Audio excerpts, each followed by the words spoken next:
Good morning to everyone. बेटा जो हमारा टॉपिक चल रहा था सर्कल, उसको कंटिन्यू करते हैं। नेक्स्ट थ्योरम लेते हैं बेटा हम।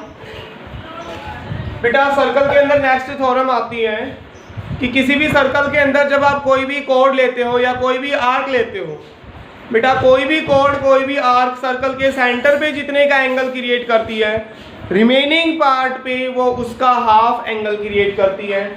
फॉर एग्जाम्पल ये आपको कोई सर्कल दे रखा है बेटा, आपने आर्क ले ली ए बी जो आर्क है वो सर्कल के सेंटर पे जितने का एंगल क्रिएट करेगी, यानी कि एंगल ए ओ बी जितने का होगा, रिमेनिंग पार्ट पे इस आर्क को छोड़ के रिमेनिंग पार्ट पे अगर ए बी आर्क से कोई एंगल बनेगा तो इन दोनों एंगल्स में क्या रिलेशन होगी बेटा, एंगल ए ओ बी जो है वो ट्वाइस होगा। किसका ट्वाइस होगा? एंगल ए सी बी का ट्वाइस होगा।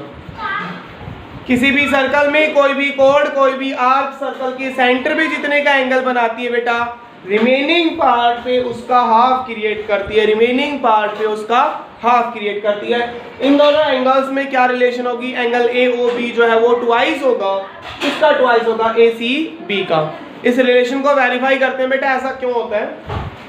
आप इस पॉइंट सी को सर्कल के सेंटर से अटैच कर देते हैं और इसको आगे एक्सटेंड कर देते हैं, ठीक है बेटा। ए ओ सी ट्राइंगल को देखो, सॉल्यूशन हम इसका देखते हैं। इन ट्राइंगल ए ओ सी, बेटा ए ओ सी जो ट्राइंगल है वो कैसी ट्राइंगल है? ये एक आइसोस्केल्स ट्राइंगल है। हमें पता है बेटा ओ ए जो है वो ओ सी के इक्वल है, बोथ आर रेडियसेस। ओ ए किसके इक्वल है? ओ सी के इक्वल है। तो ओ ए अगर ओ सी के इक्वल है तो ट्राइंगल ए ओ सी कैसी ट्राइंगल होगी? आइसोस्केल्स ट्राइंगल होगी। और ये अगर आइसोस्केल्स ट्राइंगल होगी बेटा तो यहाँ पे एंगल x है तो यहाँ पे भी एंगल क्या होगा? x होगा, ठीक है। सिमिलरली बी ओ सी जो ट्राइंगल है, ट्राइंगल बी ओ सी, ये भी आइसोस्केल्स ट्राइंगल होगी बेटा। Both are radiuses, O B and O C both are radiuses. यहाँ पे अगर एंगल y क्रिएट होगा तो यहाँ पे भी कितने का एंगल क्रिएट होगा? y क्रिएट होगा। क्लियर है यहाँ तक? नेक्स्ट है बेटा, आपको पता है किसी भी ट्राइंगल में जब आप एक साइड को प्रोड्यूस करते हैं, when one side of any triangle is produced then the exterior angle so formed it is equal to the sum of interior opposite angle। किसी भी ट्राइंगल में जब आप एक साइड को प्रोड्यूस करते हैं तो जो एक्सटीरियर एंगल बनता है वो इक्वल होता है सम ऑफ इंटीरियर अपोजिट एंगल्स के। तो वो थोड़ा हम यहाँ पे अप्लाई करेंगे। ट्राइंगल ए ओ सी को अगर आप देख रहे हो, ए ओ सी को अगर आप देख रहे हो तो आपने ओ सी साइड को प्रोड्यूस किया, ये एक्सटीरियर एंगल हो गया। तो एक्सटीरियर एंगल किसके इक्वल होता है? सम ऑफ इंटीरियर अपोजिट एंगल्स के। यानी यहाँ पे अगर x है, यहाँ पे अगर x है तो ये एंगल हमारे पास कितने का होगा बेटा? 2x का होगा। ए ओ, ये पॉइंट हम P मान लेते हैं। हम लिख सकते हैं बेटा एंगल ए ओ पी जो है वो आपके पास इक्वल हो जाएगा ट्वाइस ऑफ x के। सिमिलरली बी ओ पी जो है, एंगल बी ओ पी जो है वो आपके पास इक्वल हो जाएगा ट्वाइस ऑफ y के, ठीक है।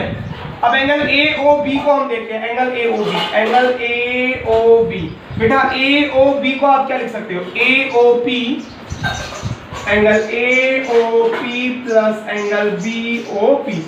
बेटा इन दोनों एंगल्स को ऐड कर दोगे तभी तो ए ओ बी के इक्वल आएगा। ये आपको 2x का दे रखा है, ये आपको 2y का दे रखा है। इनकी वैल्यू पुट कर देते हैं 2x प्लस 2y। इन दोनों में से बेटा दो हमने कॉमन ले लिया, 2 takes common into x plus y। और बेटा x प्लस y कौन सा एंगल है? Angle A C B.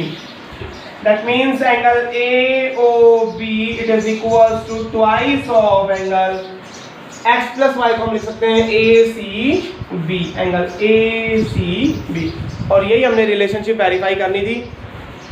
किसी भी सर्कल के अंदर जब आप कोई आर्क लेते हैं तो वो आर्क सेंटर पे जितने का एंगल बनाएगी, रिमेनिंग पार्ट पे उसका हाफ क्रिएट करती है। ये पहली थ्योरम होगी। यहाँ से एक दूसरी थ्योरम और प्रूव हो जाती है बेटा। अब आपने वेरीफाई कर दिया कि ये एंगल इस एंगल का ट्वाइस होगा। तो अगर ये एंगल यहाँ पे बनने की बजाय अगर पॉइंट डी पे बन रहा होता तो ये इसका भी ट्वाइस होता। अगर ये पॉइंट ई पे बन रहा होता तो ये इसका भी ट्वाइस होता। क्लियर है नहीं? अभी सेम रिलेशनशिप से हम वेरीफाई कर देते। तो यहाँ से रिजल्ट ये आया कि भाई ये एंगल इसका भी ट्वाइस है, इसका भी ट्वाइस है, इसका भी ट्वाइस है। इट मीन्स ये तीनों जो एंगल है वो इक्वल है। तो यहाँ से दूसरी थ्योरम वेरीफाई हो जाती है कि कोई भी आर्क जब आप लेते हैं उससे अगर आप एक ही सेगमेंट में बेटा एक ही साइड, इस आर्क को छोड़ के रिमेनिंग पार्ट पे अगर आप कहीं पे कोई भी एंगल क्रिएट करते हैं सर्कल की सर्कमफ्रेंस पे, तो सारे एंगल्स क्या होते हैं? इक्वल होते हैं। कोई भी आर्क, कोई भी कोड सर्कल की सर्कमफ्रेंस में कहीं पे कोई भी एंगल क्रिएट करिए तो वो एंगल सारे क्या होंगे? इक्वल होंगे। सिर्फ उस आर्क को छोड़ के, जिस आर्क की आप बात कर रहे हो, रिमेनिंग पार्ट पे अगर कहीं पे कोई भी एंगल क्रिएट होते हैं तो वो एंगल इक्वल होते हैं। क्लियर है बेटा? इन दोनों थ्योरम पे बेस्ड क्वेश्चनों को तैयार करना भाई। थैंक्स।